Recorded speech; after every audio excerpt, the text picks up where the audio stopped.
Assalamualaikum warahmatullahi wabarakatuh. Perkenalkan, nama saya Eka Lestari, NIM 33014180004. Di sini saya akan membahas mengenai materi hambatan komunikasi dan komunikasi yang efektif dalam manajemen sekolah.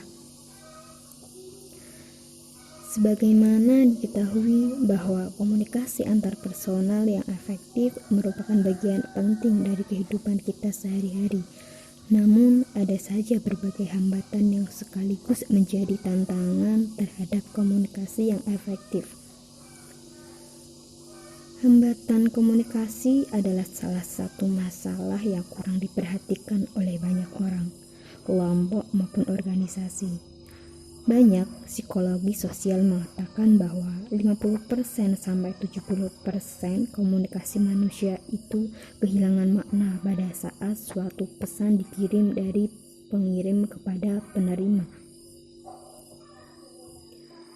Hambatan-hambatan apa saja yang terjadi dalam organisasi sekolah itu? Berikut hambatan-hambatan yang terjadi dalam organisasi sekolah yang ternyata bisa berpengaruh pada semua lini kehidupan.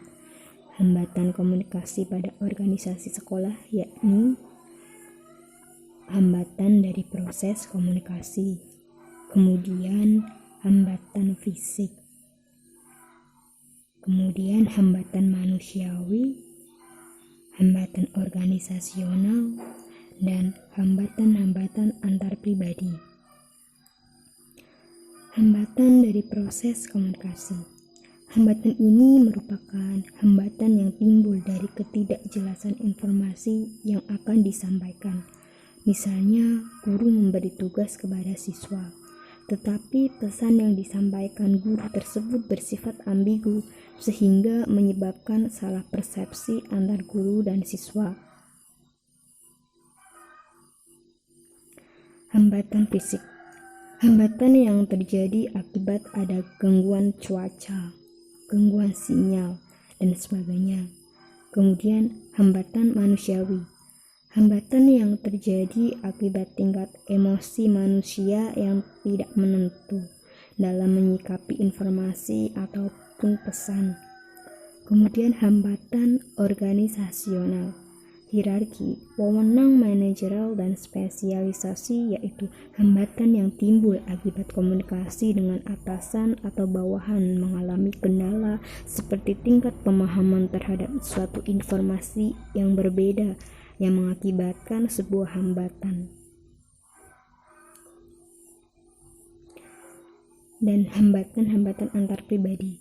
Hambatan yang timbul antar pribadi di dalam sebuah organisasi, biasanya hambatan ini muncul karena adanya salah paham antar pribadi yang menyangkut masalah tugas dan wewenang dari orang yang ada dalam organisasi.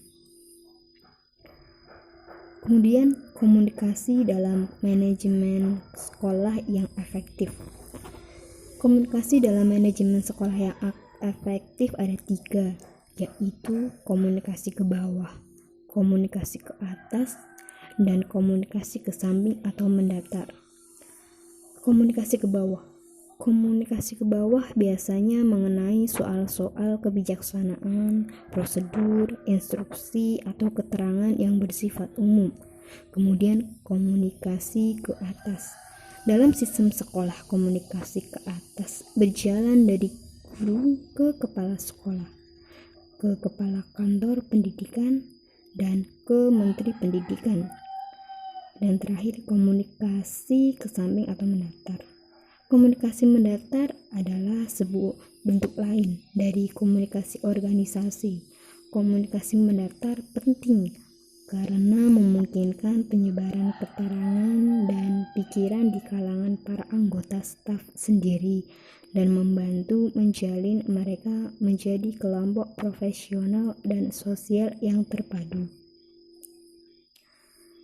Menurut Marsetio Dono Seputro mengemukakan bahwa dalam proses komunikasi ada beberapa ketentuan, di antaranya karena komunikasi mempunyai maksud maka suatu message atau stimulus selalu ditujukan kepada sekumpulan orang tertentu.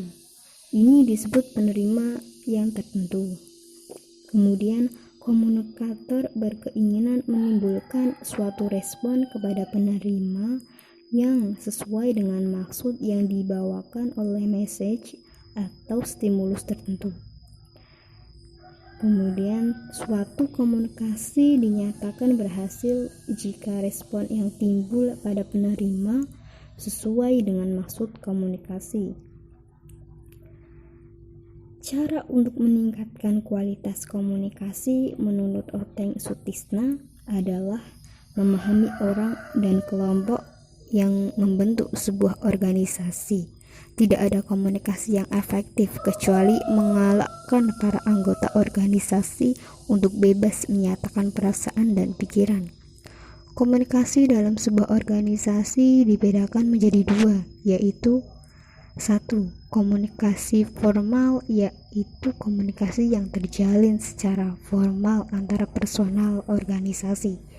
Kemudian komunikasi informal, yaitu komunikasi yang terjalin karena unsur kedekatan antara personil organisasi yang biasanya berbentuk pertemanan atau persahabatan.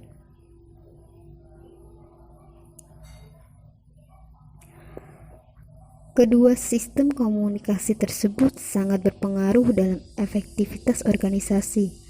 Oleh karena itu, kedua sistem komunikasi tersebut harus berjalan dengan baik.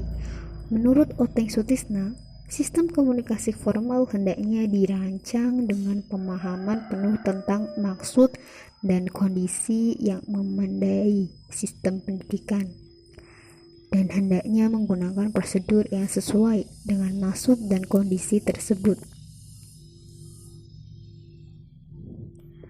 Untuk meningkatkan kualitas komunikasi informal, administrator hendaknya melakukan setiap usaha yang mungkin untuk memajukan suasana ranah, rukun, dan kooperatif dalam hubungan-hubungan langsung yang formal di kalangan personil, supaya sistem komunikasi informal cenderung untuk memperkuat dan bukan merintangi efisiensi organisasi.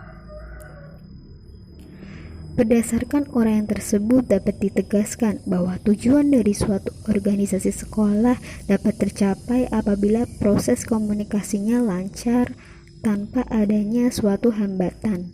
Walaupun ada hambatan, maka komunikator dan komunikan harus dengan cermat segera mengatasi permasalahan yang menyebabkan terjadinya suatu hambatan, sehingga proses komunikasi dapat berlangsung secara efektif.